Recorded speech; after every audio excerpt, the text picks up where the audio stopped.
Alrighty, at this time it is 6:15. I'm gonna go ahead and call this utility meeting to order. Welcome everybody for coming out. We're gonna go ahead and do roll call at this time. Harold Hamilton is not here. Lauren Toman, Here. David Wise, Kyle Williams, Here. and myself. Do I have a motion to approve the agenda? Excuse me, Chairman. Yeah, So like- since we don't have a quorum, I can't make we won't be able to motions. have an official meeting. Copy. If you would like, we will go ahead and run through the information for those of you who are here. But unfortunately, you won't be able to vote on recommendations to make to the That'll- aldermen. So after we present here, we'll just go straight to the Board of Aldermen. That'll work? Okay? Okay. Yep, if we can do that, that'd be great. Huh? If we can do that, that would be great. Yeah, and that way you guys at least have the information, you can give staff input, and we can go from there. Okay? I mean, we can go ahead and run through the agenda, and so I'll let you run it, but just understand we can't vote. Okay. So next would be the credit and debit card processing changes. Okay, so we have been notified by Acceleron, who is processing our credit and debit card payments, that there are changes to the law. Okay. And so some of these most of them deal with that, changes to the laws for processing credit cards. So here just a couple years ago, we went to passing on credit card fees. We charged $3.50 convenience fee for all in-person as well as online payments for credit and debit cards. So the laws have changed, and in the staff summary, it details, moving forward, we can charge a surcharge of up to 4% for MasterCards, up to 3% for Visa cards, but we can no longer charge a convenience fee for debit cards or prepaid cards in person. We can still charge a convenience fee for any online payments if we choose to do so, but not for in-person. So, talking to Acceleron, 70% of all of their customers' payments are made with debit cards, which we can't charge the fees on anymore.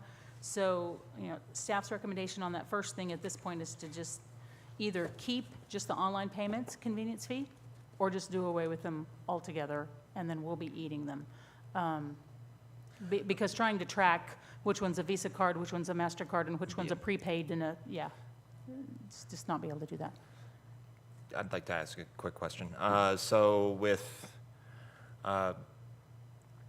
all the different payment options, how many people would you say, like, if you have a rough estimate of how many people are doing online payment versus in person?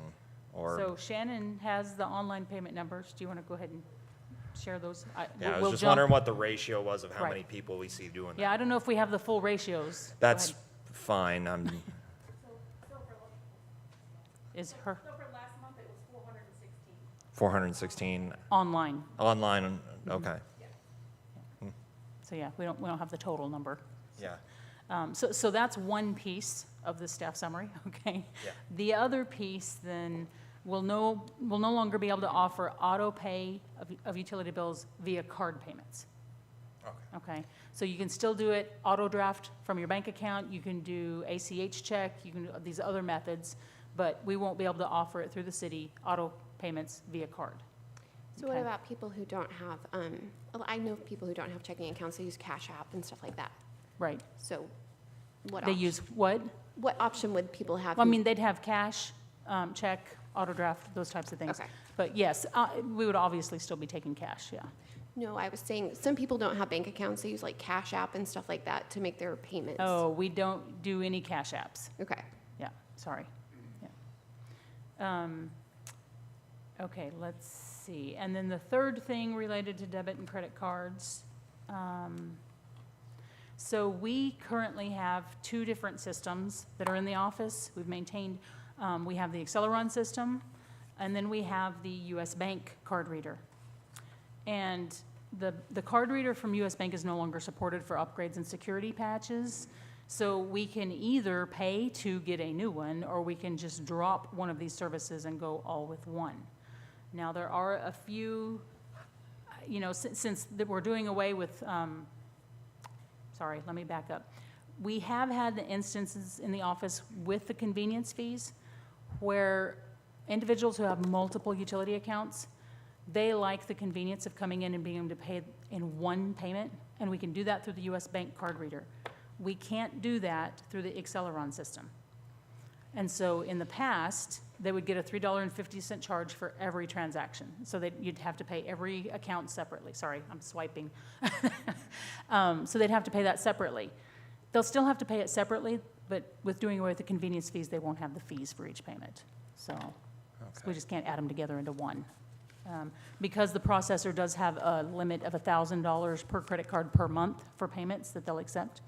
On the flip side, you can do up to $25,000 for an e-check once a month. And so, yeah, so we're looking at doing away with that US Bank card reader and just having one system for processing our cards. So, so staff recommendation is to implement number 1 above, so that's the doing away with the convenience fee. And you can either choose to keep it on web payments or not. It's up to you all. And then on 2 and 3, as soon as Acceleron's ready to make those changes and implement 2 and 3 as far as moving forward with the auto pay, and then also us doing away with the US Bank card reader, then we would implement that. So we are looking at making it, giving customers a month notice, so making that effective July 30th on the auto pay and on the US Bank card reader. And how are we going to let customers know? So we will put it in the bill insert that comes with utility bills. We will also put it out through Facebook. We'll put it through our texting app. So yeah, we can do it in all of those ways. Do we have a rough idea how many people that would affect that pay multiple bills at one time? Do you Roughly. have any ideas, Shannon? A handful or two? I'd say less than 20. So less than 20? So, And did we go over how much it would cost to do that upgrade if we were going to replace I that don't system? have a cost. If we wanted to upgrade the US Bank card Right. reader, 850 per terminal. And how many terminals do we have? We have 1 right now for US Bank. We have 3 for Acceleron, 1 at each workstation. I got you. And so there are some differences in how they process. If we process a card payment through Acceleron, then it comes through just like a web payment. We don't have to enter anything else in. We pull the data in the next morning. If we process through the US Bank card, and if I'm missing a step, correct me, ladies, because I don't do this every day. I don't do this end of it. If we process using the US Bank card reader, then we process the payment. Then later, after that transaction, we have to go enter it into a specific work terminal and then balance all of that out. So we have to reprocess all of those payments into our software. So it's, yeah, pros and cons. Okay. You guys have any other questions or discussion marks? So the Acceleron acts as like the web payment portal. I'm sorry? You said the Acceleron one acts as the web portal, and you have to do additional steps With the US with Bank the one. US Bank one? Okay. Is there a, so you were saying, would you prefer going with like as staff, just having the one? We would prefer to have one system. Yeah. There are And, a few cons to going the Acceleron route. Like I Okay. said, it's easier, like during the day. You don't have to go do a second transaction to get Right. it into the billing software. But there are some non-utility payments. So if someone comes in for an ATV permit or to pay a business license or do any of those other things, reserve a park pavilion. Sure. They pay all that through the office. Those, they have to enter with a generic code and then put notes in the system, and then Stacy has to transfer those manually later So, into the right yeah. account. So it's, yeah, yeah, so there's input either way, really. there is. Versus the US Bank one can automatically do No. so both No. of them you have to put that general information in? No.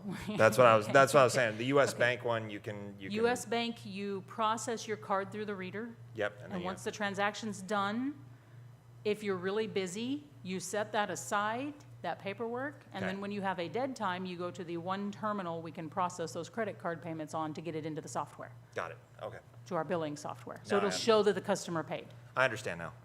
Does that make sense? So both of them have kind Yeah. of double entry we're having to manipulate. Okay. That's what I was trying to Yeah. ask. That's all I have. And like I said, staff's desire is to, let's go to one, yeah.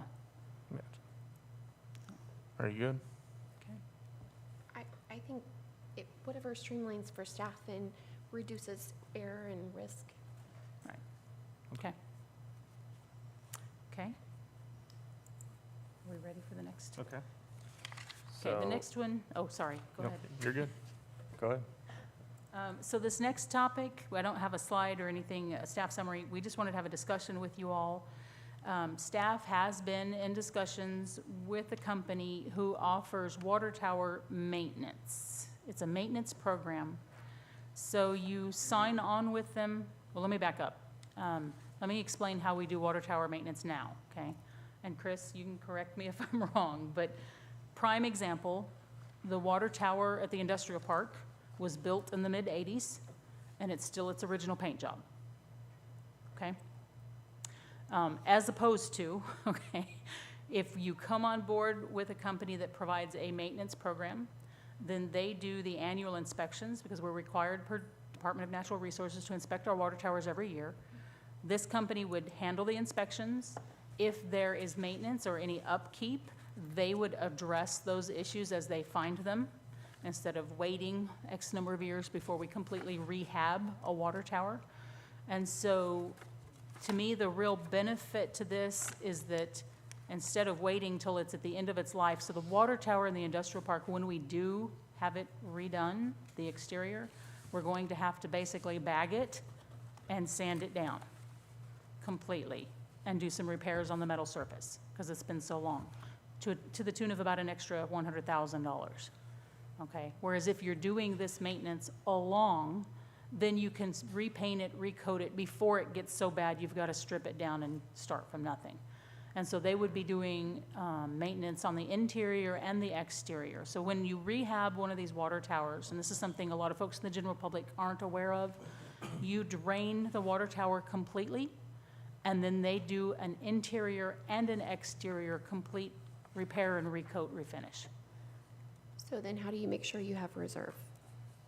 What- Like, if you drain that, you still have demand. Yes, so, okay, so this is part of why the industrial park water tower has not been rehabbed yet. It's actually, we've been carrying it in the budget for the past few years. The new water tower, so the new well and water tower that are going out across the highway from the hospital, part of conversations with DNR have been that once that new tower comes online, because it's the same size as the one in the industrial park, it's a 400,000 gallon tower. Once it comes online, then we have the capacity to allow us to drain the one in the industrial park. Okay. Okay.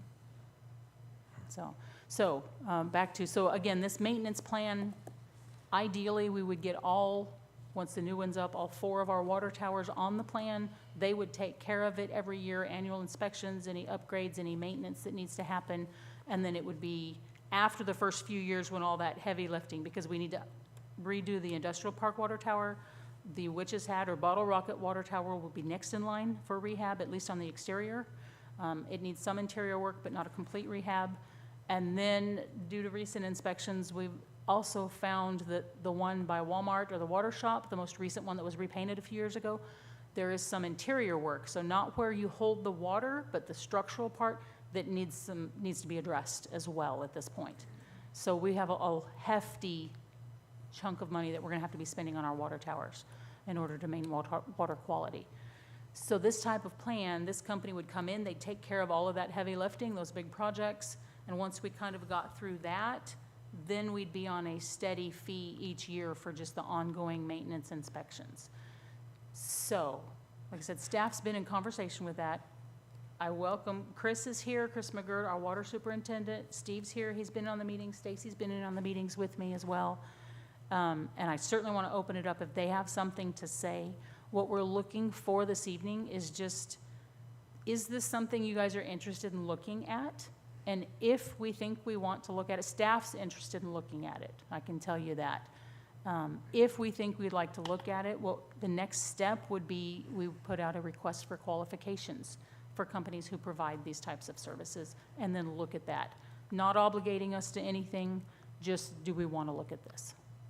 So, So I think my question would be on a budget yearly, once you got these water towers rehabbed, then how would it affect your budget, like general maintenance that the water crew has to do?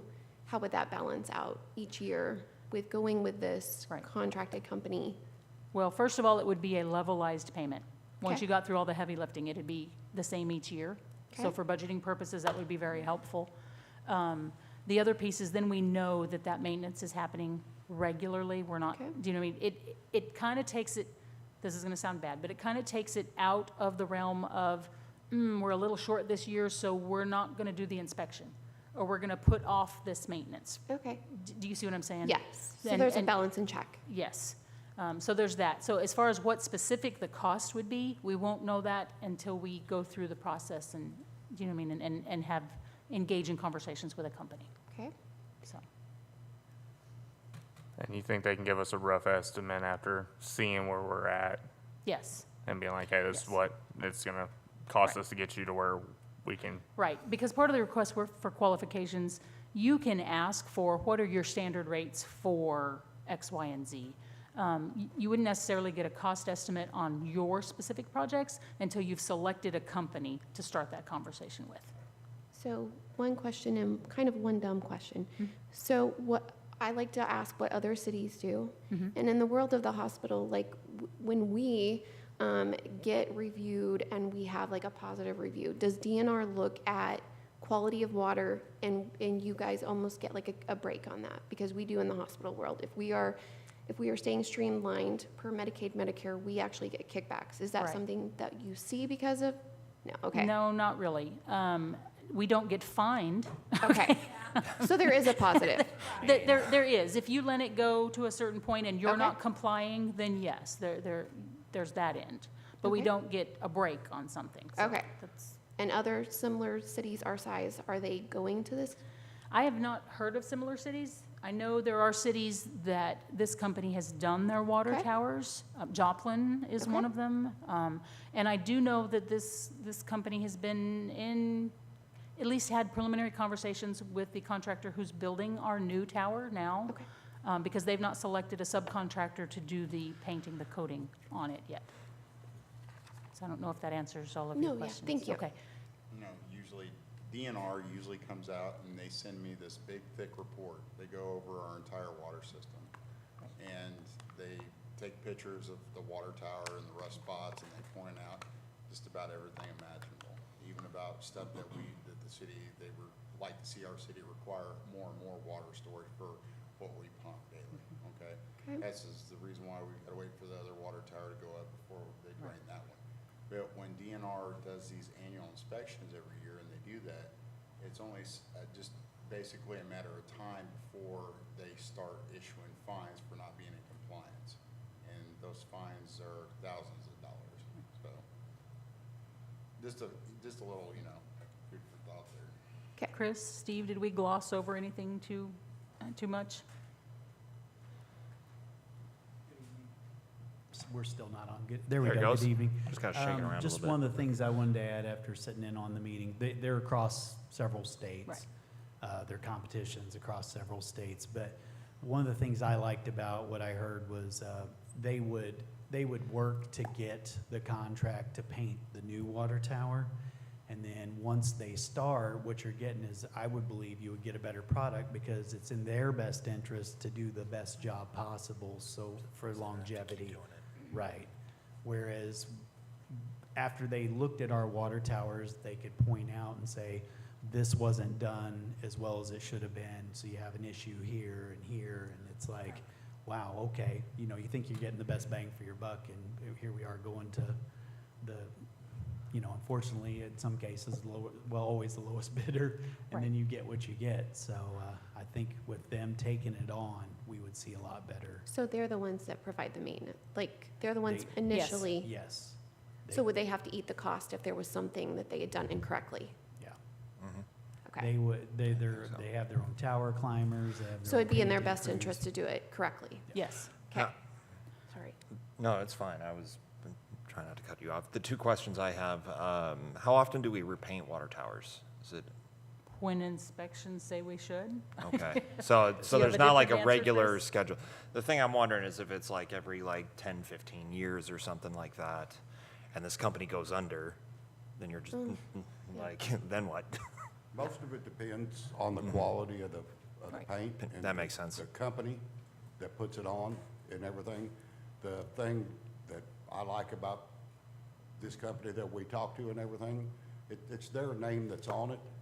And with them, with the maintenance program, it's like anybody else that has a product or anything. They don't want to have to work on it no more than they have to, so they're going to do it right. And but the mayor was talking, the first thing when we had our DNR inspection this year, the first thing that the inspector asked me was about the water towers. And they have the same reports because whoever inspects your towers does the washout inspections. They have to document and photograph all this, and they send a copy of this to DNR. So DNR tests us, even though they already know. But that was the first thing they asked me was about this. And, you know, a lot of people look at a water tower. It's one of the easiest things or the easiest thing to see with a water system. And what you see is on the outside. There's a lot more to a tower than what you can see from the outside. And I'm going to share an incident that happened several years ago with the Industrial Park Water Tower. This is unknown to a lot of people. We almost lost that tower. Because there was an issue with that tower that fortunately that tower was getting a washout inspection at the time, and when the inspector came to do it, he found a bad seal in that tower that had been leaking for a while, that had saturated under the ground, and that tower was about a fingernail close to coming down on its own. And that's 400,000 gallons of water hitting the ground. It's a lot of heavy. And it's just things like that that a maintenance program will prevent. And with the paint of it, they use a good quality paint, and if anything even happens with that paint within such amount of time, they come back and redo that tower on their dime, not on ours. And very seldom you can do a washout inspection and not have to do some kind of maintenance to the inside of a tower and everything. So this covers that. This covers that washout inspection plus anything that needs to be done. Because most companies, they'll come in, they'll give you a cost, do your washout inspection, and then you're gonna find out what's bad. Most time you've already filled your tower because you need to have that water in reserve. Then you're gonna have to drain it again to do the work. Okay. And then, you know, then your cost is almost doubling. Yeah. So with this, that, you know, you just got this rate and you know you're good and protected from there. Thanks, Chris. The only other question I have, is there typically, do we know of any contractual obligations? Like, are you forced to go for a 20-year track or? No, it's more a 5-year. Is it 5 Is It's it a like, 5-year, so but once- even then, we could get out at any time. Oh, okay. They can't, we Yeah. could. Oh, okay. Okay. And do they offer discount, like, some service agreements offer discounts, like If you do a long if you term. do a long term?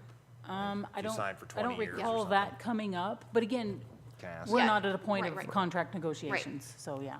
Okay. Okay. You guys have any other questions? Nothing further. Anything other for the staff? Nope, I think we're good. So up next, we have the budget review for electric. All right. Where do you want me to go?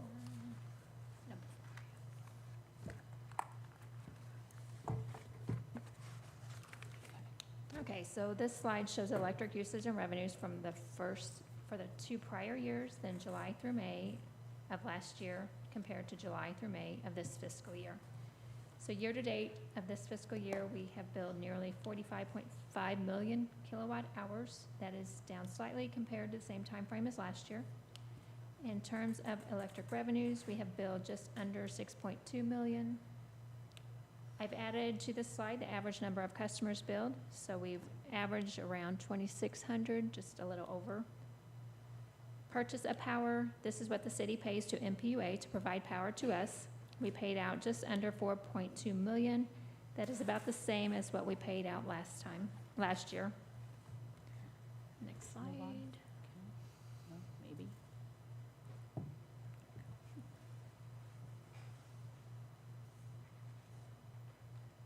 Okay, and this slide shows the budget highlights for the fiscal year '26. So this would be any major changes from the current budget year to the proposed budget year. So overall, there's a 62,000 increase in revenues. Some for the details, some of that, the details are listed there under revenues. I'm not gonna go through every single one. Then the major changes in expenditures we have in the draft budget are listed out there. We have increases in personnel expense, maintenance due to increase in tree trimming and building maintenance. Utilities, you will see a significant decrease of 190,000. I have decreased the purchase of power projections. For this current budget year, I way over budgeted, so we significantly increased that. And then we had an increase in capital improvements. And then if we want to review the next slide, that shows the capital improvement details. I didn't know if you guys wanted to ask about any of those budget highlights before we go on to this next slide.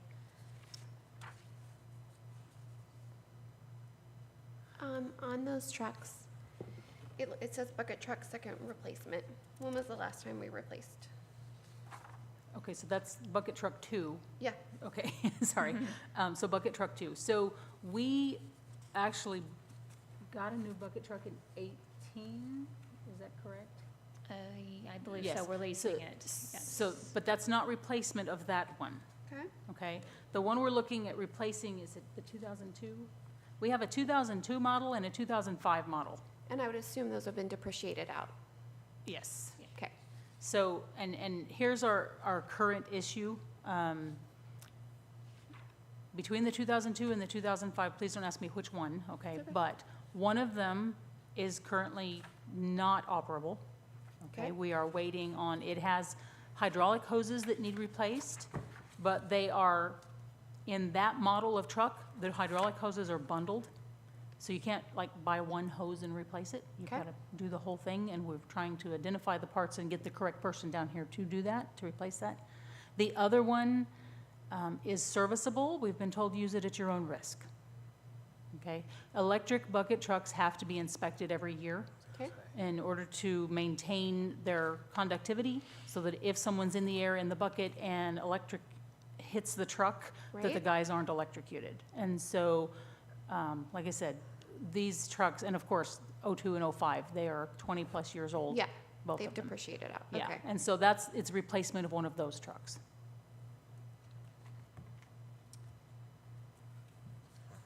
And I would assume it's very similar to any utility vehicle, like you're on a very lengthy wait list, like I know with ambulances, we Yes. are literally, like, we have to order sometimes a year or two in advance. Yeah, Okay, yeah, Steve has, We've had quotes anywhere from 4 months out to a year out to get Okay. the vehicle that built. tracks. And I wanted to say, this is for the double bucket truck, so very important, so that our linemen can teach our apprentice linemen right, in On the the bucket job. with them, Right. the stuff they need to see while they're up Right. top, so. So we've been leasing at some point. So the newest one that we got in 2018 is on a lease. How The much is- others we own outright. I'm sorry? How much is that lease a year? Do we know roughly? Not off the top of my head. Do we have that?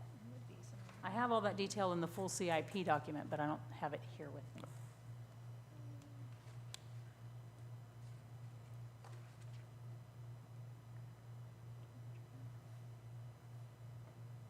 That's the bucket truck. Yes. So it's 30,000 a year is what we pay for the lease. Okay, so based off the '02 and the '05 that we have, roughly 20 years worth of service we got out of those. I was just kind of looking at, if a new truck costs $300,000 Right, based on a 20-year versus leasing it.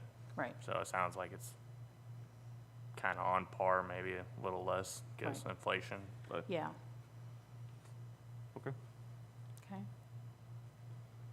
Any other questions on those items before we move on? Yeah, it looks like if you would have leased your 2002 at 30,000 a year, it cost you 690,000. Right. Yeah, I'm expecting a 15 to 20-year lifespan if we buy a new one. I mean, that's what I would plug in. So- And is this something that there's a competitor, or is this a company? Oh, yeah, no, so for purchasing, there are competitors out there. We can either do a full request for bids, but we also are part of a cooperative. So we have, the state and other entities have purchasing cooperatives that if you're a member of, it's assumed they've already negotiated the best possible price. And so we're not required, if we purchase through a cooperative company, we don't have to go through the whole competitive bid process. So it could speed up some of that process. It could shave off the time to go through the normal procurement process. Last question. Mhm. Is there any type of grants For that? trucks, Yes, no, okay.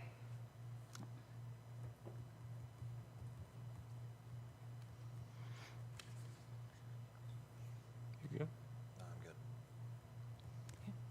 good. Thank you. Okay, and these are the projects or the purchases that we had on our capital improvement plan. So for this budget year, this is what we have plugged into the budget. You'll see the tree trimming, 150,000. We had 100,000 in last year, and we upped it to 150,000 to continue on that project.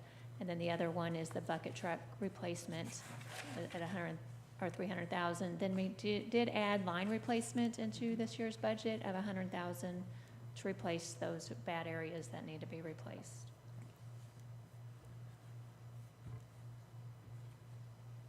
Any questions on those projects or purchases? So when we say line replacement, we're referring to problem areas that we have, not necessarily broken areas. not necessarily what? Broken areas. So like, if a water main were to break, he's gonna go out and send his team out to fix that. So When like we if a say tree line- fell on an electric line and broke it in two, is what you're talking about? Yeah, So, correct. What we're talking about here is maybe sections of lines that's happened 12 times on, and we need to eliminate the Band-Aided line and just run a new string. That's what Gotcha. this is. okay, This isn't the one-night repair type Yeah, of it's thing. not the repair lines, it's, okay. makes sense. Any questions? No. Okay, next slide.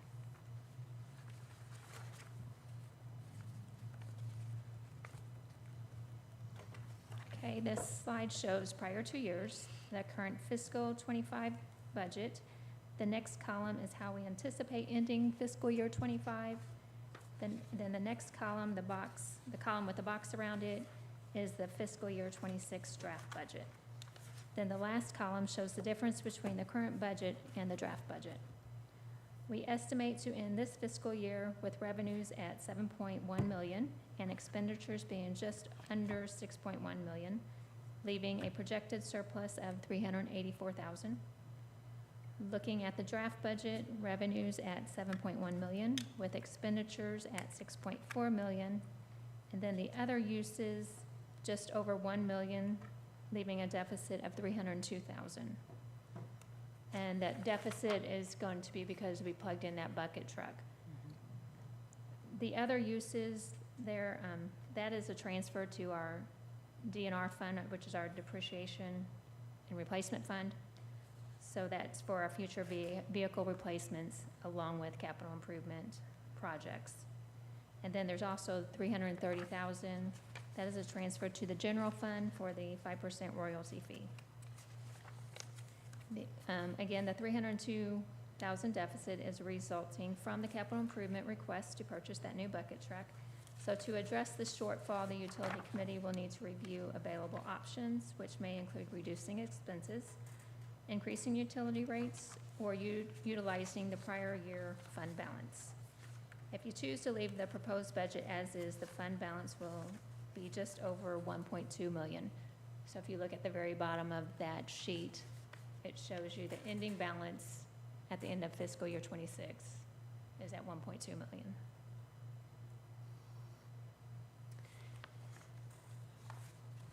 So question, when I see miscellaneous and I see that at 470,000, when I'm The doing, next several slides shows the details Okay. within that category. okay, It will show more of a breakout for you. We go to the miscellaneous. We can. Oh, I see that, okay.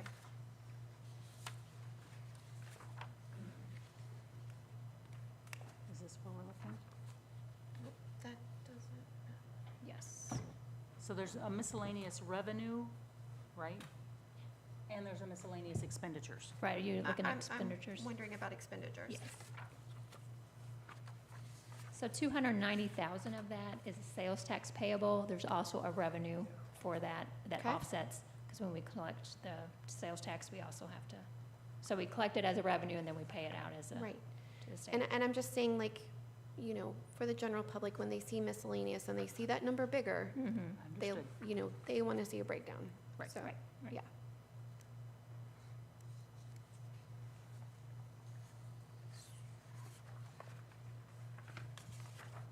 Okay, I see it.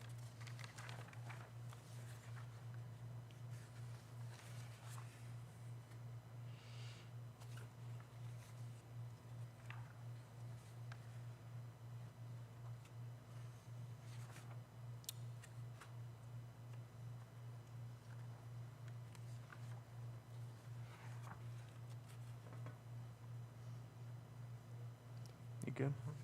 Yeah, I think so. Okay, moving on.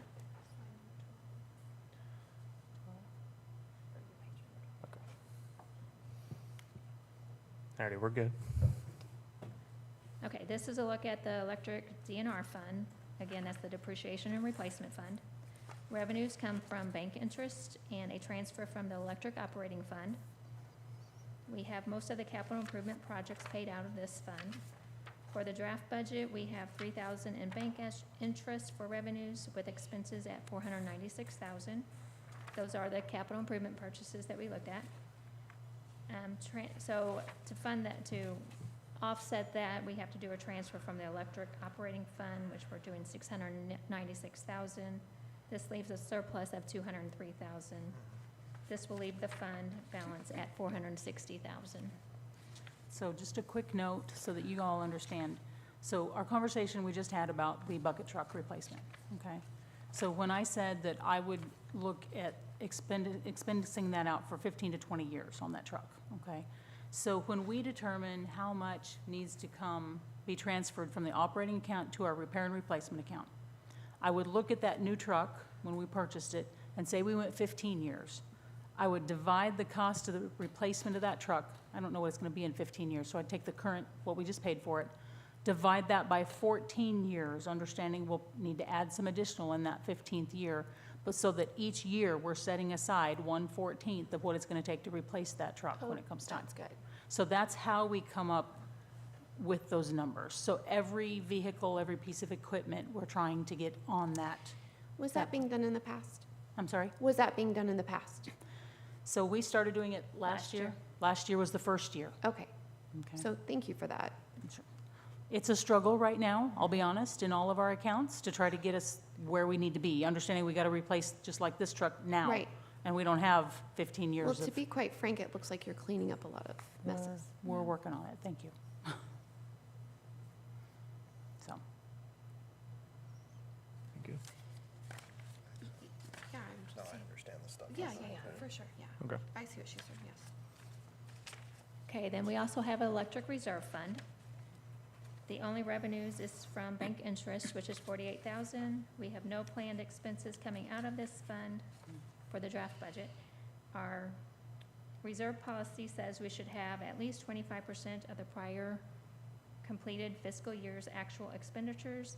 So our reserve goal is 1.4 million, and we will have almost 1.5 million at the end of fiscal year '26.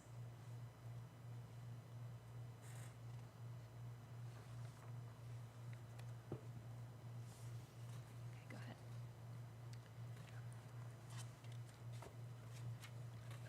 Okay, and then this next slide, it just shows a summary of what we just went over, just shows all three funds together. That top section shows a list of all three electric funds and the projected totals for this current fiscal year. The bottom section shows where we anticipate ending fiscal year '26. We would be reducing the overall combined fund balances by 51,000 if we leave it as is.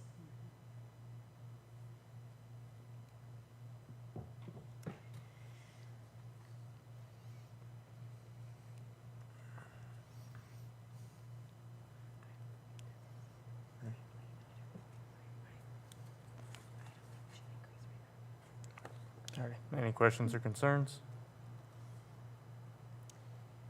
Hearing, I think we're, Kyle, is it okay if I say we're not wanting to see an increase?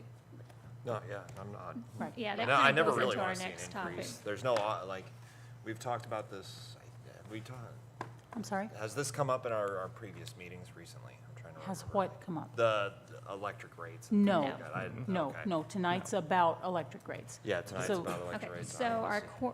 current ordinance Yeah. states that. That's what I was gonna ask. The rate charged by the city's wholesale supplier of electric increase or decreases determined by comparing charges from May to April from the current year to the same time period of the previous year. The same rate of increase or decrease shall be applied to the rates with the July billing without a vote of the alderman. So this next slide, Yeah, So we do want to go here. yes, is Tiny font. last fiscal year. The next slide is the 25 fiscal year. And if you want to look at slide 17, it shows a breakdown of these that's easier to read because it's a lot of data Gotcha. there and it's hard to We'll just skip Hard to forward see. that. Yeah. Yeah. So this just gives us the breakdown, the MPU billing summary. It compares the current year to the prior year. Right. So unless you all recommend something different, the rate would automatically increase by 0.172%. So the way our codes are written, if the board doesn't take any action, yeah. then automatically electric rates would increase by that 0.172.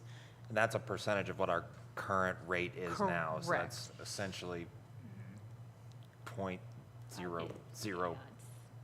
Yeah. 1%, I can calculate 1 it. cent. Give me just a second. And real quick, I know you're answering his question, but we get our electric from MPUA. MPA. And so each year, and I could dig, but each year, what does their percentage go up?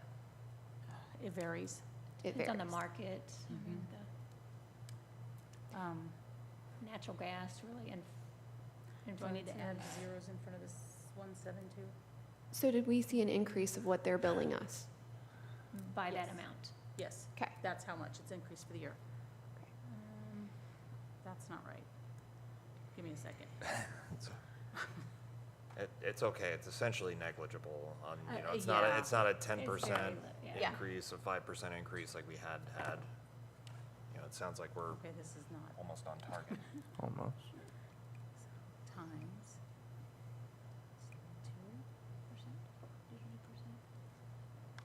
2. No, that's what I was trying to ask you. What? Just 1 point.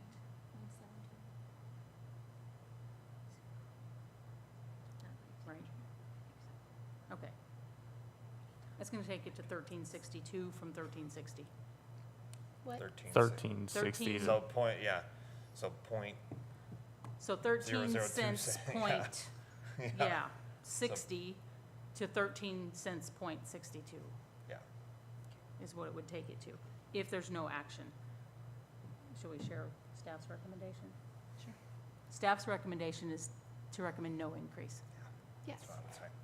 And so Okay. that would mean, as the budget, as we presented it, that we would pull from prior year reserves for that excess for the bucket truck replacement, and keep rates as they are, Yes, so. that's what I read. Does that sum up here? Okay. Okay, all of that said, are we ready to go to this? Sorry. The rate study. Yes. So to complicate things a bit more, so my apologies, sincere apologies to all of you that this was not included in the packet that was available online. So you have 2 documents. You have a stapled, the City of Salem Electric Fund Electric Cost of Service Study, and then there's an email printout. We'll get to the email printout later. This cost of service study was done because we purchase our power from MPUA. We're a member of one of their power purchase pools. Our power purchase pool includes in that membership a rate study for each of the cities, okay? And it rotates through over the years who gets them done. This was done for us, it was completed in February. And again, my apologies, I didn't get this in the packet. There are some interesting things in here. Their basic recommendation, I'll sum this up, but please, if you're uncomfortable, don't just take my word for it, okay? But their basic recommendation is that the overall revenues that we're proposing are good, okay? They do recommend some changes in the rates, though. Their conclusion, and if you'll flip back to page 21, what? I just know what's coming. Well, yeah, because you sat through it, but Lauren and Nathan did not, so. Yeah, I know. So they have a list of conclusions, and again, summarizing, their conclusion was that commercial customers were subsidized, that their rates were subsidized, okay, by residential customers. And so their recommendation is to decrease, so residential rates by 2%, and to increase commercial rates by 8%. Okay?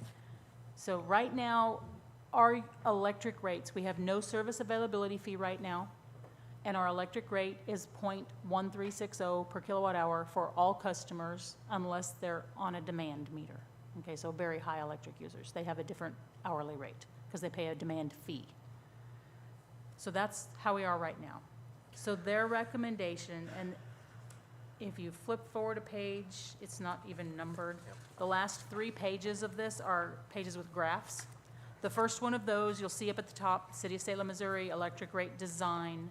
And you know what? Forgive me. Let me pull this up on the screen. I forgot that I had pulled that up. Page.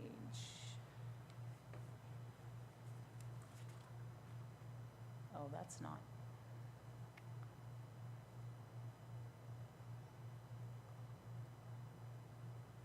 Okay, there's the considerations. Okay. So this is where we're at. Residential, electric rate design residential. So their recommendation is to go to an $8 a month service availability fee. They went through all the calculations on how they determined that service availability fee. The basic concept of a service availability fee is that there are fixed costs that don't fluctuate based on how much power a customer purchases or uses. Just to have the line connecting to their house, there's a fixed cost that the utility incurs. And so a service availability fee is to help cover fixed costs, whether we deliver 1 kilowatt hour of electricity or 2,000, okay? So the recommendation for residential is to go to an $8 a month service availability fee. You see that across the top of the, kind of up right above the graph itself. And then to drop residential rates to 12.76 per kilowatt hour. So we're looking at year 1, based on the timing of when they did their rate study. And they're looking at further reductions in future years. Okay, but for year 1, this is their recommendation. Along with that, then commercial rates, which will be on the next page, they recommend a $12 monthly service availability fee, so higher than residential. And then the kilowatt hour rate would go from $13.60 to $13.08. So overall, it's an increase in the cost of power for commercial customers. And then the third category, which is the last page of those, are for those demand rate customers. So those who use an even higher amount of electricity, that there would be a $12 per month service availability fee. The hourly, or the kilowatt hour rate would drop to $12.40, and their demand charge would be $3.60 per kilowatt hour. An increase from $3.42. So you can see they've got the current, what our current rates are on each of those pages, plus year 1 is what they would propose for this upcoming year.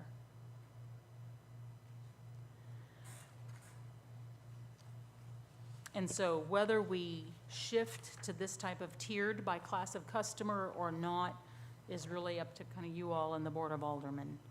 But this was the recommendation of this BHMG and Utility Financial Solutions after doing our rate study.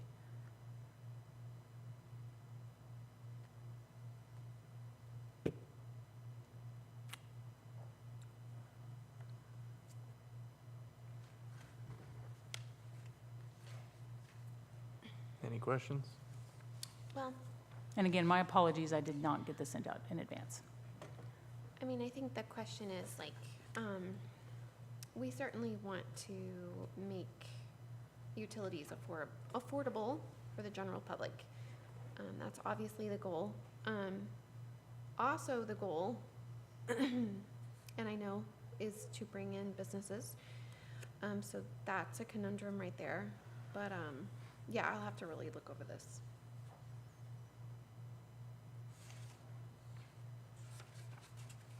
What are your thoughts, Sally? My thoughts?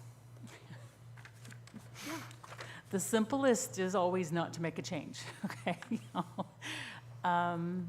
Many cities have a tiered rate structure Okay, based on class of customers. What do I think is the best? This is revenue neutral okay, for our utility. So from that perspective, do you know what I mean? It doesn't matter. So it really comes down to, what do we think is best for our community? yes, So I leave that in you guys' hands. okay, But these changes are intended to be revenue neutral. So Okay. that when we talk about budgetary, yeah, it might change a little bit from which customer, how much is paid in, but it doesn't change in the big picture. right. Yeah, But it would change like for customers who. correct, Maybe each month, this is a rough, right. okay, Right. Now, in the past, now, I know Nathan and Kyle will remember these conversations, the conversations about service availability fees. We've had board members in the past who are very opposed to service availability fees, and I mean utility committee members. I mean, devil's advocate. Right. If someone, Look, and trust me, I've been there, I've told my children in a certain time in our life, you're shutting off all the lights. Right, And then I still have to pay $8. Right. And I'm being conservative, be it economic or I just am a tree person. right, So, I mean, that's a discussion, Right, really. right. Because, I mean, devil's advocate, someone is being very cognizant of their electric usage, but they're still getting, right. yeah, okay. Right. But again, as I explained, that from the city's perspective, we incur that cost whether you use 1 kilowatt hour, none, or 2,000. We have a fixed Yeah. cost to provide that to your home so that it's there whenever you want it. Right. So it's, Okay. so there's I see. there's some, on both sides, there's an argument that can be made. Okay. I know in the past, the perspective was that, as you were saying, that it's unfair, that the fairest way to set rates is just to pay for what you use. Right, That's one perspective. Most Okay. utilities are going to service availability fees, okay, so, there's a lot of nuance with this, There because is. I've talked to John Hambacker, who Right. was the yes. advocate for these kind of things, because people who have smaller houses typically use less. The only issue is there's a lot of nuance with that, because those who are low income typically don't have really nice appliances to be able to Yeah. drive those Right. costs down. And Yeah. So don't trying to always be use energy fewer conscious is a utilities. Sometimes they problem use more. sometimes. You Right. see them with electric space heaters, which are notoriously bad for, been there, done and they have multiples of them just to stay warm because their house isn't Yes. necessarily insulated, Yeah, right? So for there's sure. there's a plus and minus there. Right. There's a lot of nuance, not just, but Right. a fair system is use, you lose, and try to make up for that. I can see John Hambacker's site with that, where it's fair. But Right. personally, since it's revenue neutral right now, I don't see why changing it again and making it different would be beneficial. I understand that like there's an incurred cost, but right now, we don't have to deal with a split cost, and all these other Right. kind of calculations and stuff. We already have it. Changing it back from, we had it and then we put it in there because we wanted to sunset it. After 2 years, we Right. had it go on for an extra year because we weren't all the way done with because Yeah. initially it was put in to To build build our up reserve reserves. accounts. Our reserves are built and we're working on DNR stuff now. Right. Right, But for sure. I don't necessarily, it's revenue neutral, so Yeah. Okay, we can't vote, so. yeah, we can't vote. I And I want to dig into this. appreciate so. Gotcha. this, though. This is Yeah. cool. Yeah, And I would say, appreciate, I always enjoy looking at these. I know it's a ton of numbers, but that's my We know. We know, Kyle. Love it. Makes you happy, don't it? Well, I'm really happy to see that this year our demand charge went down Yeah. Yes. to 12.1. Right. So that is an extra $10,000 saved per month on average. Right. If, you Yeah. know, yeah. Right. Okay. Okay. Thank So you. the other piece, though, there's one more. We're not done. Okay. So you also have a printout of an email in front of you, and I do not have this to put on the screen. So after this company had completed their study, UFS, we have a section of our code dealing with the demand rates, okay? That right now is very vague. It simply states that if a customer reaches a kilowatt demand of 25, that they'll be charged demand. But it doesn't say a time frame or how often is that reviewed. So this is kind of, in blue are my questions to the company, in red are their recommendations. And so I do feel like, even if we're not going to do any changes with rates or anything like that, we do need to address and clean this up. Their recommendation is that if a customer hits greater than or equal to 25 kilowatt demand at any time, that they should then be moved into the kilowatt demand rate structure for the next 12 months. And then you can look at it again and see, do they come off? Now, my question to the board, I'm fine with that, but then as you see, there were more questions. What really then comes to me is, do we do this once a year on an annual basis and review? And if a customer hit 25 or greater any time in the previous 12 months, we put them on if they weren't already on it? Do they? Or, because trying to track it on a 12-month basis per when the customer hit 25 is that, no. Yeah. That's not realistic to keep up with. Huh? Oh, so again, so that's the question here. I do think we need to move forward with a change that gives us some timeframes and some guidance on when we should be reviewing the demand. What is the percentage of customers that hit this? Good question. I don't have that number. I mean, this slide shows you the revenue. This would be anticipated to come in based on these demand rates. So the current demand rates, it's 2.3, almost 2.4 million, and our total revenues for the year are just over 7 million. So, I mean, that gives you some kind of an idea how many. And it's not even an issue of how many, it's how much. These are the large users, Okay. okay? So I would say that there's not a large number of them. Okay. There's probably, I'm gonna guess 1 to 4. Okay. Okay. I was just wanting to make sure we protected Gotcha. the community if there was like a heat wave or. Right. Yeah, this is not gonna impact residential, Okay. and it doesn't even impact most businesses, most commercial Okay. businesses. It's gonna be large scale, a little more industrial in nature that this impacts. I think that's appropriate. Yeah, Okay. people are using like $2,000 Huh? for an average bill. Yeah. Current average bill for demand users, Right. $2,400. Yeah, That's a lot of power. yeah, and that's monthly, yeah, so. Mhm. Okay. Anything else on that? Thank No? you. Okay. All right. I don't know where we are at this point. Oops. After looking at the rate study, Are we to reports? review, yeah, reports. Okay. Do you have more financials? Okay, you guys want to review water and sewer financials? Maybe the rates are already set in place. We can just review the numbers if you want. It's up to you. Just an overview, please. Okay, so this is a look at the water consumption and revenues. We have billed just over 115 million gallons. That is up slightly compared to last year. Water revenues billed is around 771,000, with 148,000 being the base rate. Average number of customers billed is around 2190. And we have collected 740,000 of the water revenues year to date. Okay.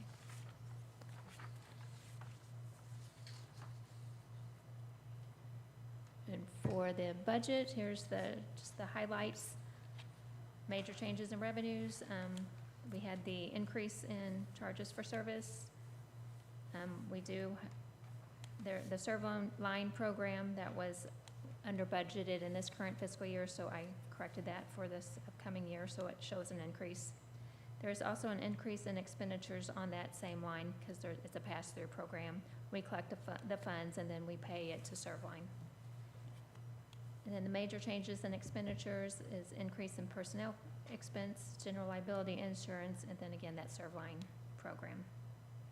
And one note, this will be the first full year of the Servline program. So it being under budgeted, we didn't know what to budget for it last year, because we implemented it partway through the year, so. Any questions on any of those?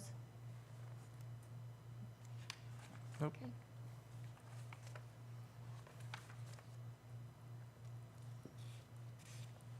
Okay, and this is just a look at what we have in our capital improvement plan. This is what is budgeted in the fiscal year '26. You'll see at large expense of $450,000, that's the industrial water tower rehab. And so if we move forward with doing a request for proposals to select a company, that number will obviously change. And I know our water rates were based on that.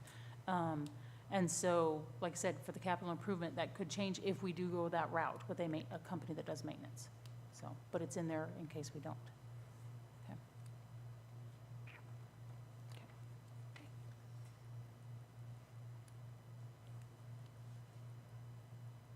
Okay, and this is just the summary slide of the water fund.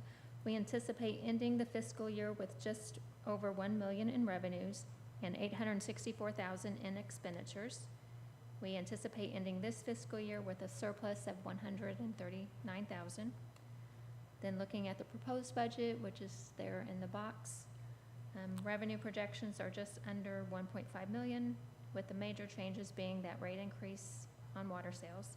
Expenditures are projected at $984,000, but then we have $502,000 under the other uses, and that is going to the replacement fund for those future vehicle replacements and the capital improvement upcoming projects. This leaves the fund at a deficit of $183,000, but you all approved to use prior year funds to balance this budget. So that shows at on the revenues as, the revenue section, we'll have that line item. Any questions on this slide? And then the details for each category on the next 2 or 3 slides.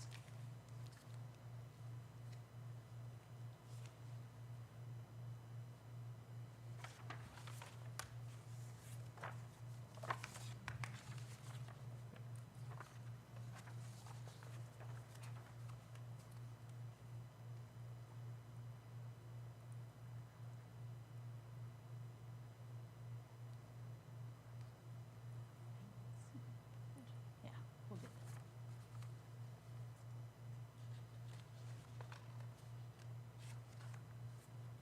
No questions?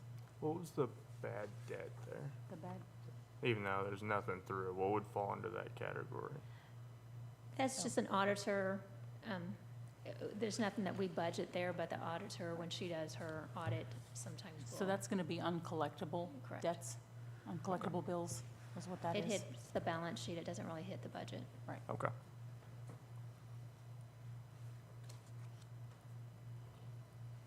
Next page. Okay, and then this is the water DNR fund.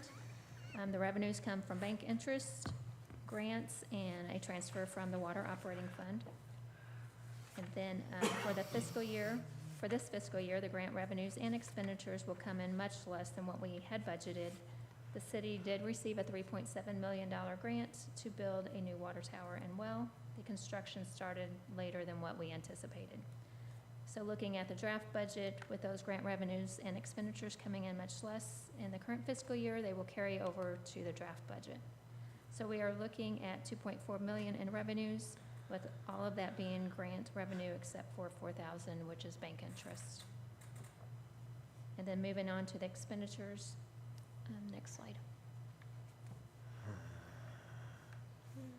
These items are in the capital improvement details we looked at previously. again, the rehab of the industrial park water tower and grant expenditures, we will see fiscal year '26 with a surplus of $4,000 to end the fiscal year.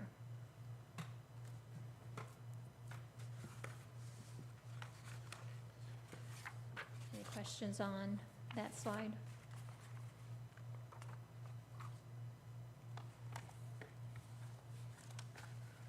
Nope, I think we're good. Okay.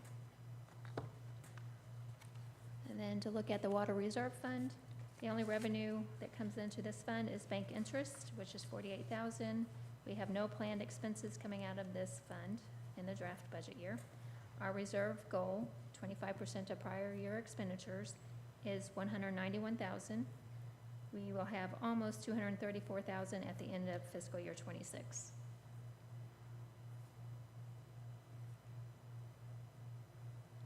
Next slide. Okay, then the next slide is just a summary of what we just went over. Sorry. At the top section is a list of all three water funds and the projected total for this fiscal year, and then the bottom section is where we anticipate ending fiscal year '26.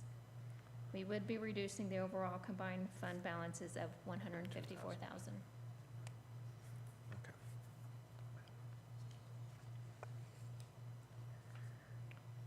Okay. If no questions on that, we can move on to the sewer fund.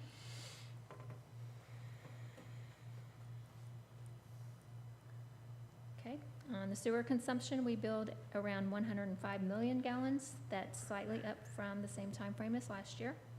Sewer revenues billed is at 1.2 million, with 284,000 being from the base rate.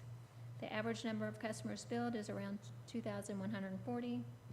The sewer revenues collected year-to-date is around 1.2 million. Okay.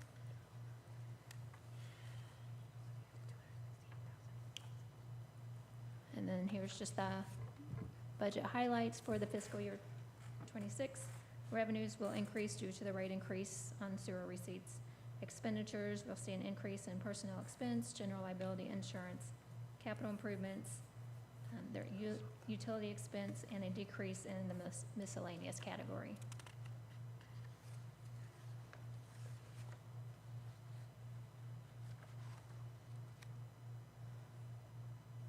Okay, and the next slide shows the capital improvement projects that we have. There's not a lot. We've got I&I rehabilitation, which is $100,000, and then some grant matches.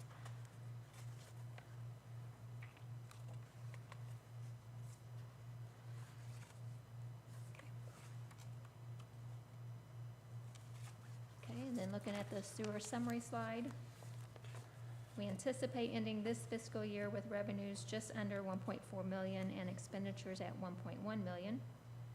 Under other uses, we have 49,000 going to the reserve fund and 178,000 to the sewer DNR replacement fund.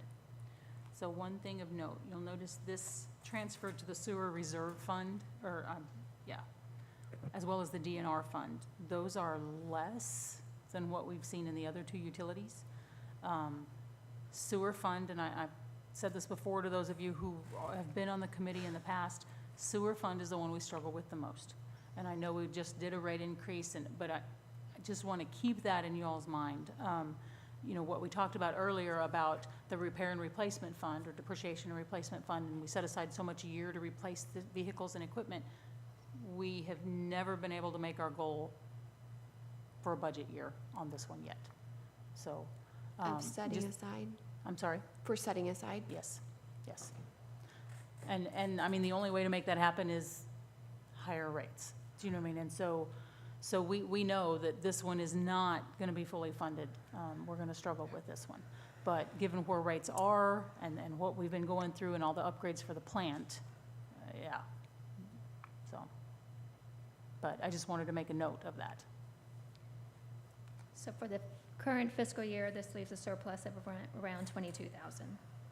On the proposed budget, revenues are projected at just under 1.6 million and expenditures at around 1.4 million. under that other uses, 60,000 to the reserve fund and 139,000 to the sewer DNR fund. This leaves a surplus of 39,000. And then the next 3 or 4 slides is the details within each category.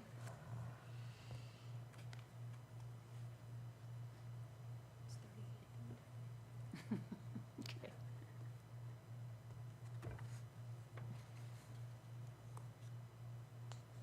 Okay, and this is a look at the sewer DNR fund. Revenues come from grants, bank interest, and a transfer from the sewer operating fund.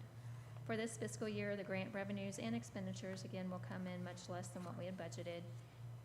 Construction at the wastewater treatment plant has started, I don't know if it started yet or not. but- No, not actual construction. They're in the phase of ordering equipment and supplies. And given the lead times on some of those components, that's where we're at right now, is waiting for those pieces, those components to come in. Yeah, so looking at the draft budget with those grant revenues and expenditures coming in much less, it will carry over to the draft budget. So we are looking at 7.3 million in revenues, with most coming from grant revenues. The city received a $5 million grant in ARPA funds and are looking to receive 2.7 million from the SRF, which is the state revolving fund. Then those grant expenditures are listed as 7.3 million. With a transfer from the sewer operating fund, we will end the fiscal year with a surplus of 139,000. So one other point of note, Stacy's mentioned multiple times about, these grant projects, things haven't moved forward as quickly as we have anticipated that they would. We're coming to the point where pretty much all of that's going to have to come home this year. The deadline to spend ARPA funds, so the big $5 million grant for the wastewater treatment plant, the grant for the water tower and well, those have to be completed, and I mean reports done, all the bills paid, everything closed out December of '26. So this coming year that we're planning this budget for ends June 30th, '26. So pretty much construction needs to be wrapped up about that time in order to have everything else completed. So there will be expenditures in the next budget year, but the bulk of it I expect will happen this year. Can I ask the question of, is that Yeah. realistic? Yeah, I was gonna ask. I know it's a push. We're being told it is, Okay. so, yeah. Like I said, on the sewer treatment plant, that's where we're at, that getting supplies and components in. So as soon as those are in, they'll start construction. And the projected cost of that, Which, of construction for the sewer? total is, I think, 10.5 million now, total. So we have to basically match about half of, No. oh, sorry. Okay, so it's in 2 phases. Okay, Okay, phase, it's 2A. 2A is where we are, okay? Okay. Phase 1, whatever happened prior to my time here with the city. So phase 2A was funded with a $5 million ARPA grant. okay, So that deadline is the December of '26. okay, Okay. And there We was a have- 1% match on that. Right, 1% So local 50,000. match. okay. Okay, so that's phase 2A. 2B is the one that has the bond funding, so that the voters approved in April of '23. So it's got the what did you say?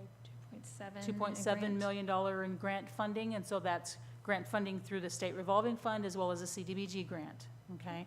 And then then the rest of it, another 2-point-something million, is what will be bonded and will incur debt for. Okay, so total, it's about 10.5 million. Okay. And that one does not have the same December 2026 deadline. Okay. So, Thank you. okay. Yep. Okay. Okay. Now that we can all ponder that little aside, yeah. Little extra detail. Okay, looking at the sewer reserve fund, for the current fiscal year, we have taken a big hit due to the flooding that happened in November. To date, we have spent around $170,000 to get the plant back to running properly. We are in the process of working with FENA in hopes of getting reimbursed for a portion of these expenses. Our reserve goal is to have around $300,000. At the end of fiscal year '26, we will only have $85,000. So whatever amounts are reimbursed from FEMA will go back into this fund, but at this point, we don't know how much that's going to be. It's supposed to be, if we have all of our documentation, our Ts crossed and Is dotted, up to 75%. So we'll have to see as we work through that process. At this point, we've got 2 submittals that we're waiting on payment within the next 30 to 40 days, Yeah. roughly. And so they're not large ones, one's just over 50,000, one's just over 8,000. I think our portion's 35,000 Right. for one. Right, the total, right. Yeah. So 35 is the reimbursable part. So not huge claims just yet. The way FEMA breaks them up, every little piece has to be a different category. So, but again, this is, yeah, a couple years ago when we started reinstating the reserve funds and the DNR funds, this is the type of event we put these in place for, so that we don't have to pull this out of our operating revenues and really struggle. But this event, though, because we've run it so low, has made me question a little bit about, do we need to be looking at those reserve amounts? And that's not a question for tonight necessarily, but it is something that as we move forward over this next year, I do think we need to spend some time thinking about it. I also plan to task our finance committee with that same question. Is 25% enough for our reserve goals, or do we need to consider increasing those some? So again, like I said, electric, water, we've been okay. Water, we had the well struck by lightning last July. We've had some other incidents that have happened, but this one with the flooding we've had to dip into those reserves significantly. Even So- prior to that, we still had not reached our reserve goal for the Right, sewer fund. again, sewer fund, we struggle to be able to transfer enough into these other accounts, so. Okay. Moving on? Yep. Okay. Okay, again, this next slide is just summary of what we just went over. The top section shows all 3 sewer funds and the projected totals for this fiscal year. And then that bottom section shows where we anticipate ending fiscal year '26. We will actually be increasing the overall combined fund balance by $35,000. And then the last slide is the debt held by the utility departments. So the electric there has the 2017 COP and their leases on the digger truck, a bucket truck, and then the February relief that we're charged every month. Well, actually, this will be the last year for that, so that charge is $235,000 that we pay per year on that. So Lauren, for your benefit, that relief, that is from the February of 2021 cold snap event.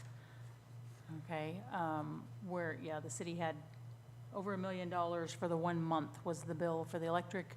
And so the state, the governor at the time, allowed for no interest loans to cities who needed assistance with covering that. So this is the payback of that. That's that relief, February relief amount that we've been paying back every month. So, yay, it'll fall off. Yes. That's $20,000 a month. Right. Yeah, it's huge. And that's all I have for financials. If you have any questions.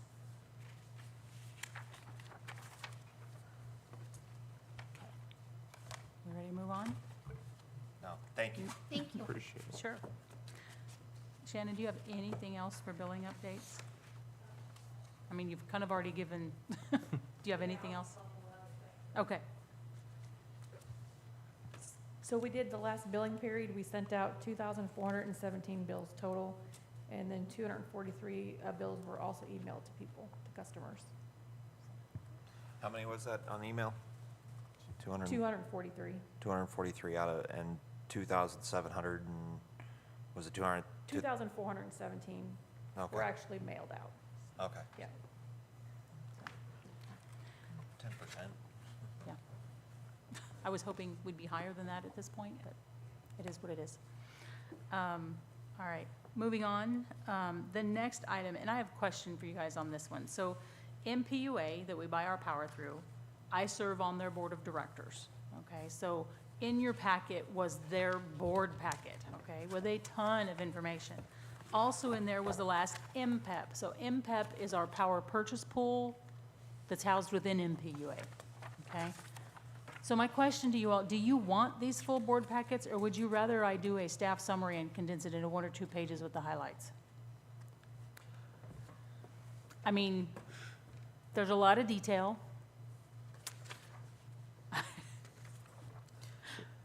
How do you guys feel about that? Are these online somewhere, like where you, or are these just emailed out? They're emailed out. They're emailed out?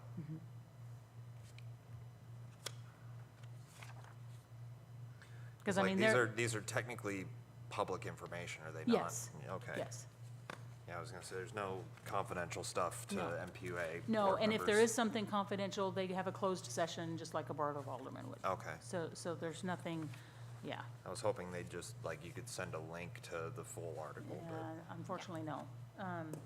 Like I said, I can, I mean, we can go through them if you really, really want, but I can give you highlights of things that came out. I think highlights is good enough Okay. for me. Yeah, no.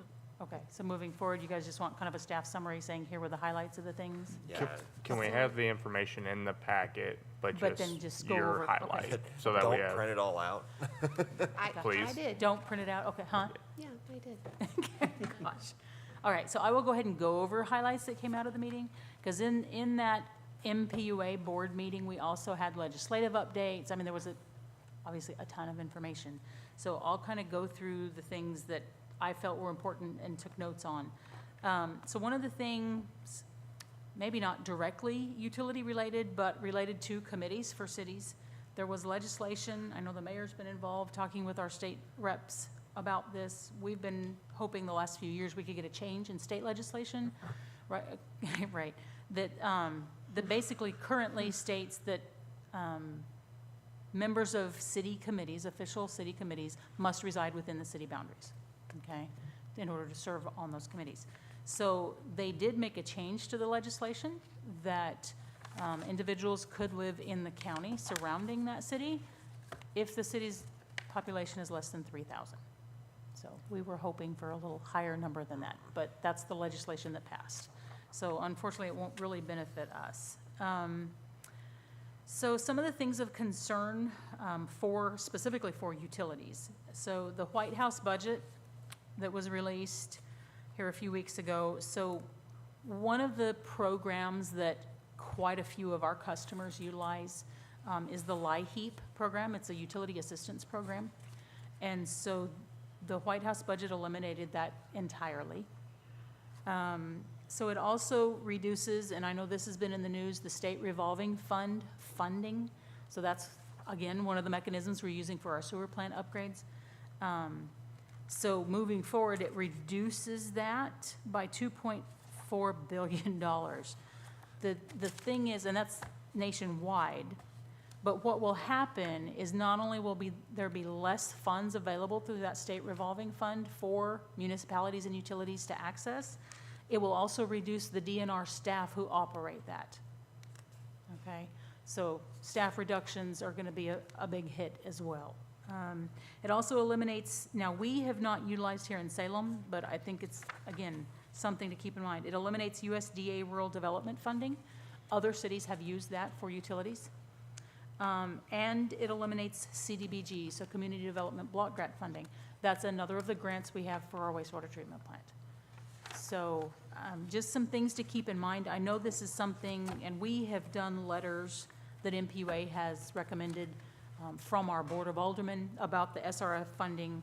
I know they have a template for LIHEAP. I don't think we've done that one yet, but we have done multiple letters to our legislators at the state and federal level, letting them know these are of concern because we do use these programs. So something of note there. Another concern that we've been kind of keeping an eye on, so PFAS contaminants, especially in our wastewater sludge, so the excess material once the process is done. So there were some provisions in there that looked at, so us as the city, because we would have the PFAS in our sludge, if we land applied that somewhere, that we could be held accountable for that contamination down the road. So they are looking at, first of all, they gave 2 more years to comply, so they pushed it to 2031, but that's still not very far out, considering they haven't defined all of the parameters of what that contamination levels are. But they are looking to establish a federal exemption framework, is what they've called it. We don't know what that'll look like yet, but for passive receivers, which would be us, we didn't generate the PFAS. We got it because someone sent it down the sewer line, and now it's in our sludge. So we weren't the initiators of that contamination. They're developing a federal exemption framework for that. We don't know, there's no details out yet about what that's going to look like.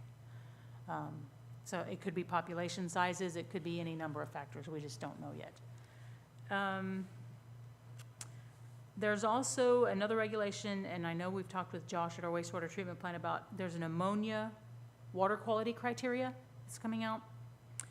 They have pushed out the time frame on that as well, and they are looking at exemptions based on population and affordability. So the Department of Natural Resources uses an affordability calculation, and it's 2% of the average household income, I believe. I'd have to double check that. Don't quote me. But I know we had to use it when we were doing the grant, the ARPA grant, the $5 million grant application for the sewer plant. They look at this affordability factor. It can't be more than 2% of that income. So, like I said, we don't know what that's going to look like ultimately yet either. So, and again, when we talk about these regulations, the PFAS, the ammonia, all of these things, this impacts our costs at our sewer treatment. Because when there's a new regulation that we have to comply with, it means there's either new chemicals, new mandates for what levels we can discharge back to Spring Creek. That's the type of stuff that drives these plant increases or upgrades that we're having to do. So that's why these are of concern to us. We also, the other thing they talked about briefly, the Water Safety and Security Act. So we've got to get on board with DNR. Apparently they sent out a survey last fall that none of our people recall ever seeing. So we've got to get on board with them, get that survey filled out. And then there is a requirement to have all of our water shutoff valves in our water system, water shutoff valves and hydrants mapped. And we've got to have those to them by August 28th. So fortunately, we have most of that mapped already. We have a program called Diamond Maps that we've been utilizing and working at mapping all of our utility systems in. And so we have most of that already. So I don't anticipate that'll be a big problem, but we don't know exactly what those criteria look like yet. Okay, those are the big highlights from the meeting, okay? So, you know, there are some concerns moving forward. Cost of electricity is not anticipated anywhere in the country to go down, okay? So that's something we can look forward to. Some of the criteria for the transmission organizations. So when I say transmission organizations, when we think about the large transmission lines that move power across the country or from state to state, because usually where you can fit a generation facility where they're making electricity is not where you need it the most. So you got to get it from point A to point B. So these regional transmission organizations have their own criteria on how you can buy transmission space. So it's like almost like a toll road. You have to pay for that to get your power shipped through their lines. So with this, their criteria and the federal permitting process to get new lines and to get transmission for new power generation that might be starting up somewhere, the timelines are 10 to 15 years or more on a lot of these projects. So when we look at cost of power, this is a major factor.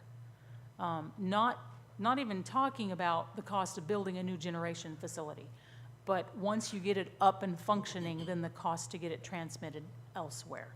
And it's becoming a bigger and bigger issue because if you can't get a project permitted, the demand for power is increasing every day.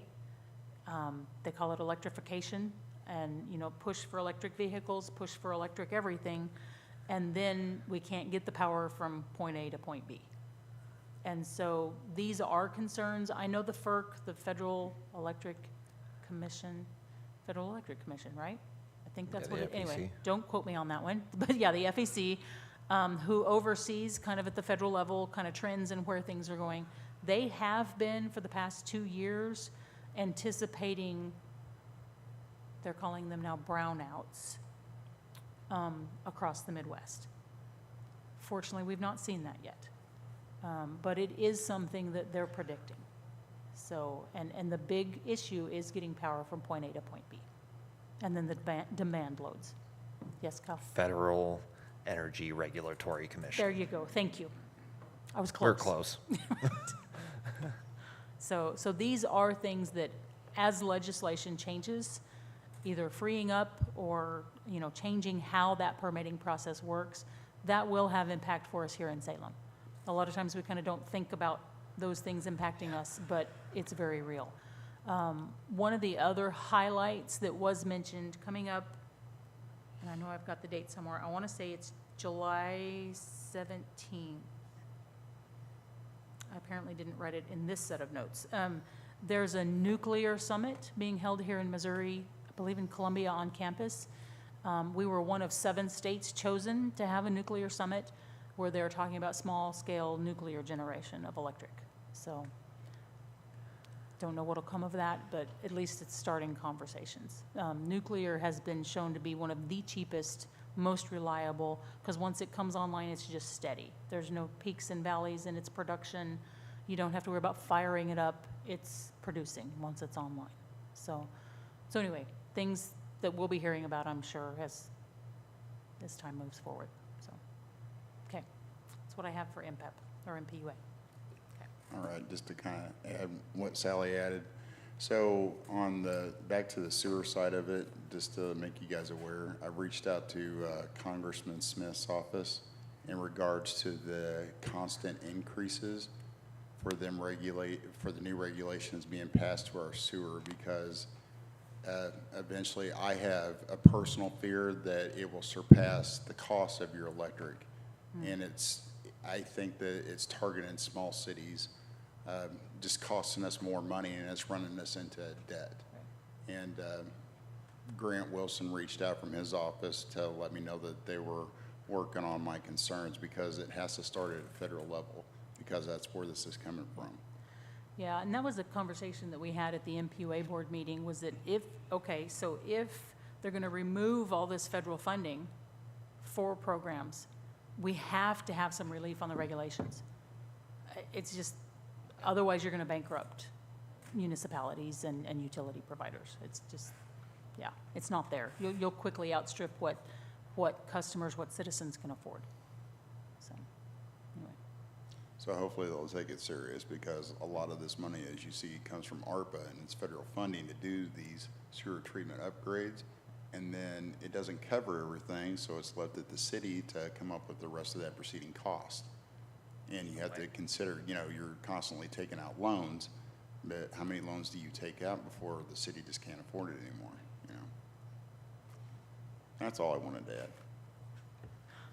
I was just trying On to, that cheery note, Yeah, thanks for the bright, shiny. you guys are welcome. we'll let Steve come and do a follow-up to that with work reports. How's that? Yeah, come on, Steve. Let's keep this going. Bad news first. Bad news first. I was gonna keep this pretty short tonight, so, utility-wise, wastewater treatment plant is still working on, prepping for the construction phases and making sure they're ready for when those crews wanna roll in. They probably they have moved in some, of the, materials, but because the ground's so soft out there due to all the rain, they're kinda holding off on a lot of that as well. Daily testing continues. Our plant is healthy. That's something I don't think we talk enough about, the fact that 4.5 feet of water roughly flowed over the whole oxidation ditch, the whole operation, and those guys got it back up and running. So we've been very thankful for that. Worked on, the wastewater treatment guys have worked on various blockages across town. Most recently, one today that was pretty bad, and we're working with that local business to make sure that we don't jam up lines with grease. Folks that don't realize that you can't run the grease down your drain, and it causes basically it hardens up and causes a cork in our sewer lines, And then we go out and we bust up that cork, and then the cork flows down a little bit further, and it corks up again, and it's just a really corky situation. Sorry. So hopefully we'll get past that. All right, so Water Department has worked on several water breaks. Those are actually have dropped off a little bit, knock on wood. Continued well testing is going on at the new water well. We'd had that last ask from the grant for them to do another well test out there, flow rate, flow-wise. They were gonna do a second one, I think it was $18,000. So they did the second well test, and they came in at about 150 gallons per minute flow rate. And B&H Drilling looked at those numbers and looked at the data and said, this doesn't, seem quite right, so we're gonna do another test, and they're not gonna charge the city for it. So they're gonna try to bump that up to closer to 250 gallons a minute and see if we can get that out of that well with good recovery times on the water level. So fingers crossed, positive thoughts, it'll be great. Let's see, I just wanted to say thanks to the water department. They're being fiscally responsible over there. They've taken some of the old equipment out there. We have one of our guys, Chris Price, that works for the department, who's works with metal. He worked at a fabrication shop, so he's taken old metal risers like you would put out in the pavement to get your manhole up higher and stuff in different situations. We had an old pile of risers out there, and he's modified those for use. So reclaiming some of the money that was spent in the past and fabricating things that may be needed for some of the equipment, repairs, just a real asset to the team. So glad we've got him. The electric department, I told the alderman, and I don't think you were present for that, but we promoted Donnie Moore Jr. to electric shop lead man.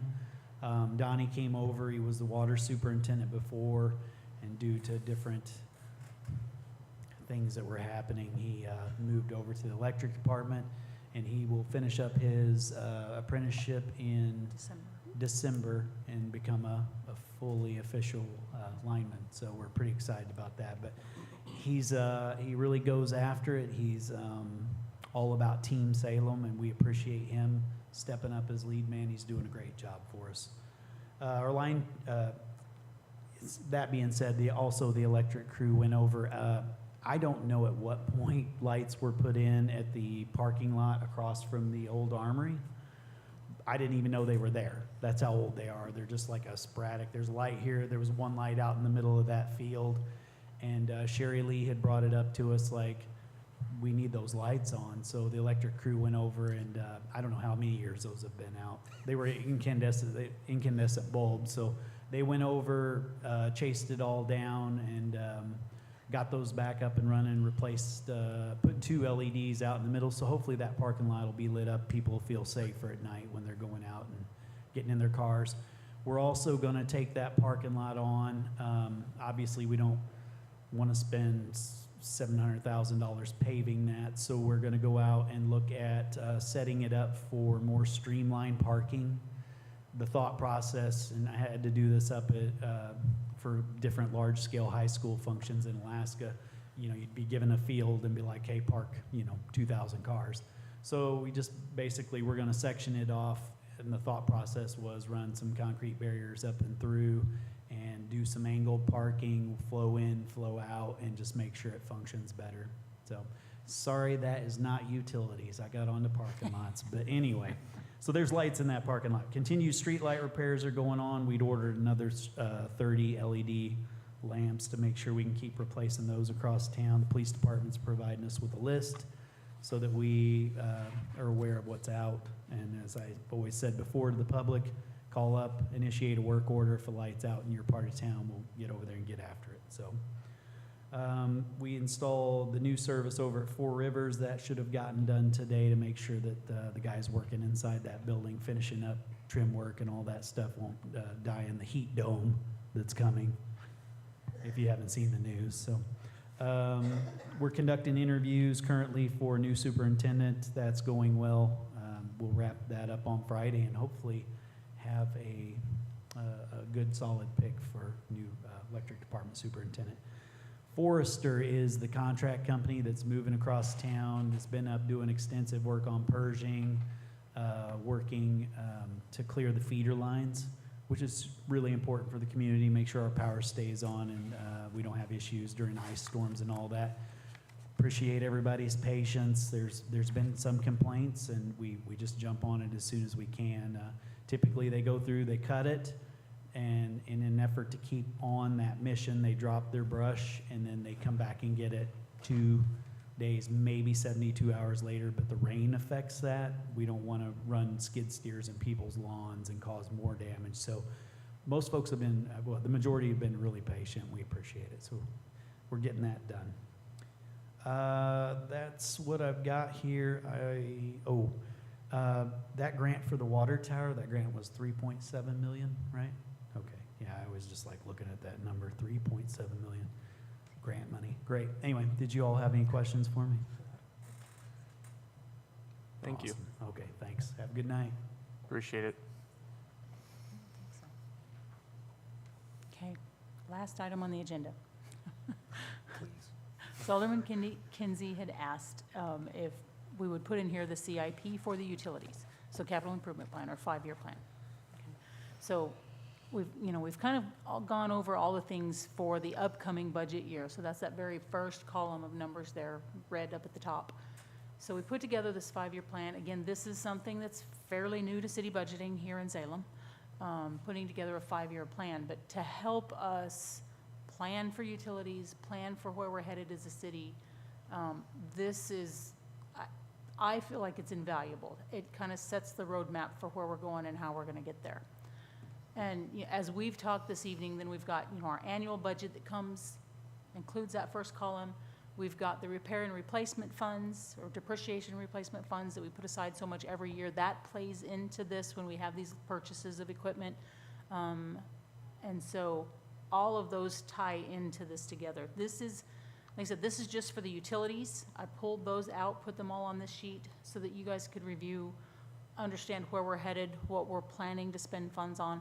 Obviously, if you see something that's missing or you want to know what something is, please ask. But this is so you guys can have an idea kind of where we're headed, what we're thinking. We'd also, our capital improvement committee reviews this every year also. There are changes that happen to it, out here, year 5, that's our best guess, and as we move closer, we refine those estimates till we, it comes up the upcoming budget year. So you'll see, some of the things we talked about, tree trimming, the very first thing for electric. First of all, let me note, the very first item you'll see for electric is leases and debt, and it says it's not in the subtotal down below, okay? But I think it's important to point that out. That is bond financing, it's financed bucket trucks, it's, do you know what I mean? All of those kinds of things are what's in that line item. So that's not maybe an active project for this year, but it was in a prior year and now we're paying it off. So that's what that item is. All of the others below that for electric, those are the individual projects or purchases that are planned by year. So you'll see tree trimming. We've got, the current budget year has 100,000, the year we're ending. We've bumped it up to 150 and then 200,000. The idea behind that, and then it drops off to 100,000. We have 4 primary feeder lines that feed power throughout Salem. They've not been maintained and the brush and the tree branches cut back for some time. So we're playing catch up. And so that's why you see these higher numbers in these first years, because we anticipate once we get through, so the current year we're in now is year 1 for our trimming our feeder lines. So once we get through those first 4 years, then it'll be maintenance. And so that's why we expect that cost to reduce at that point. Trying to think what else of note.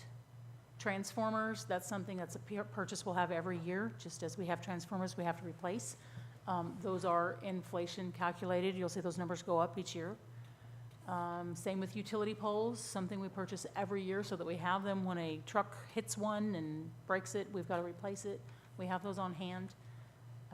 You'll see, yeah, the line replacement, you'll see that we kind of skip a year, it's every other year. That's for that, the tree's fallen on it 12 times, we got to replace this whole section of town. And then, like I said, you see equipment replacement in there for electric. The last two items under electric, the electric industrial park electric feeder line, and the construction of a new substation, those costs are not what we think those will be, okay? We don't know what those are gonna be yet. And to be honest, they're so far out, I probably need to pull them off until we actually move them closer forward. But so that you understand why they're even on there, okay? So out at the industrial park, if you think about our electric grid, Salem's electric grid, like a spider web, okay? So our substation that's at 3rd and Grand, that's the center of the spider web. And from there, distribution, we send electric out through that web in all directions to feed the town. So you have something called line loss on electricity, that the further it goes out on a line, the more electricity you lose. So by the time you get to the very end of that spider web line, you've lost some of that power that started on the line, okay? So you think about where our industrial park is, it's at the end of the line. Okay, now I'm not saying we don't have sufficient power to feed a company, but a lot of modern manufacturers use vastly more electric power today than what they did 50 years ago, okay? So the thought is that we start planning for a secondary feeder line, and added with that, all of the power for Salem comes through one line right now. So if something happens farther up that line that we have nothing to do with, we're just waiting and at the mercy of whomever to fix that. Okay? So in order to provide redundancy, the thought is that we start planning for tapping into Show Me Power's substation that's down P Highway to the east of town. They have an open bay there. We start planning to run a line from there to the industrial park. So it will, A, provide enough power for whatever manufacturer or company might want to go in, and B, we can backfeed then from that secondary line and feed parts of town should the first line go down. So it provides some emergency relief and redundancy, okay? Long-term project. Then the other piece along with that will be, we'll have to have our own substation where that interconnects with our grid. Okay, and 150,000 is not enough for that one either. These are long-range planning concepts, okay? They are not gonna happen in year 5, so I probably need to, in the future, just remove those amounts, but keep them as $0 placeholders so that we don't forget about them, okay? So that's what those are. So I'm taking a little more time going over this than I will every meeting, but that way you guys have this as a baseline. Any questions on the electric part of that before we move on? No? Okay. All right, so then we have the water department's items. Similar kind of thing, that very first line that's kind of grayed out a little bit, that's our leases and debt. That's not in the total, subtotal in the bottom. Yeah, fire hydrant rehab and assessment, kind of ongoing expenditures to have folks come back every year and assess, even if they're not doing the entire citywide, to reassess a portion of them and perform maintenance. We've got 4 years of well feed equipment. So this is the equipment that monitors and injects the chlorine into our water system, monitors different levels of the chlorine and other things in our system. We need to replace and upgrade those injection points, so the feed equipment themselves. Then you'll see the industrial park water tower rehab. The new well and tower, that's the city share of that match grant. The lead service line mapping, there's still funds left in the grant, so this would be our portion, but we're not sure when we're gonna have to do something with it and what that's gonna look like just yet. We did kind of the first phase of that last year. And then we get into, you'll see the next, the Roosevelt water line replacement. So this, we split the total cost of that between 2 years. We did get engineered cost estimates for that project. I went to Chris and have had conversations with Chris McGirt, our water super, and with Steve. And my goal is that we plan these types of replacements. I asked, what street has the most water line breaks? What are we spending the most time on? Let's focus on one of those streets and getting that replaced.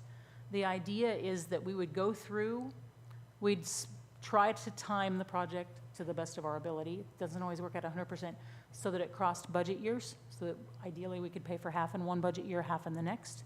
Again, that's an effort to keep rates stable moving forward, so that we don't have huge spikes in what those rates need to change. And then, after we completed that, in that third year out, then we would come through and we would repave the street. So the idea is do all of your underground work and then plan, repave the street. So we're starting to put actual plans in place and numbers together to be doing those types of projects. Then the next item, you'll see it's also split between budget years. That's the Witch's Hat or the Bottle Rocket Tower rehab. Okay. And then moving on down, we've got other water line replacement, same kind of concept. What's the next second worst street for water main breaks that are tearing up our streets? That would be Mildred. Then we've got a pickup replacement and East Center Street, so moving on down the line. Okay. And then you'll see at the bottom, I've got some no dollars associated, but those are more of those water line replacements under the streets. Okay. And if you guys have questions, just let me know. All right, and then this is the wastewater, so it's much smaller. And if you look at those totals, subtotals, you know, water for year one is 522,000, we're only at 172. But look up at the shaded out, the debt and leases. When you add that in, we're on par with what we're spending on electric and water, but it's debt because of the sewer plant upgrades we have to do. And so it restricts us in what we can do with sewer lines. Sewer lines are something we're gonna be having conversations over this next year about how do we tackle this as well. Because the I&I know Nathan and Kyle have heard a lot about I&I over the last few years. That's an issue that's not going away, and we have to figure out how do we start addressing that on a big scale. So yeah, so we've got 100,000 a year plugged in for I&I. We don't have a specific project identified for that yet, but we want to keep that placeholder there. And then some smaller replacements. Yeah, city match for the upgrade, and then telescoping valve replacement at the sewer plant. So. And then the last part, and my apologies, I left the storm siren system in there. I meant to pull that out. But these are the grant-funded projects, grant-funded or bond-funded projects. This is the grant or bond-funded share of those projects. And like I said, well, we know some will get paid out in the next budget year. We have no idea, no way to estimate how much, because the bulk of the work has to happen in this year because of some of those deadlines coming. Okay. So, like I said, talking with Nathan, we'll have this in the packet. We won't go over it in this depth every time, but at least so that it's there as a reminder for you guys. Here's kind of what the plan is so far. Okay. And I stand for any questions that you guys have on it. No? No. You guys are just brain dead at this point. No, we're good. Thank Okay. you. Thank you. I believe that's all we have, so. Yep. Okay, So, you guys good? all right, thank Alright. you. Appreciate So- you putting this together. Yeah, thank you. Sure. A lot of good information. Thank you. Yep, and if you guys have questions, like after, Yeah. tomorrow, next week, whatever, let us know. Okay, So, at this time, we'll adjourn the meeting, The non-meeting. non-meeting. I appreciate everybody coming out. Thank you. So I was doing a little bit of.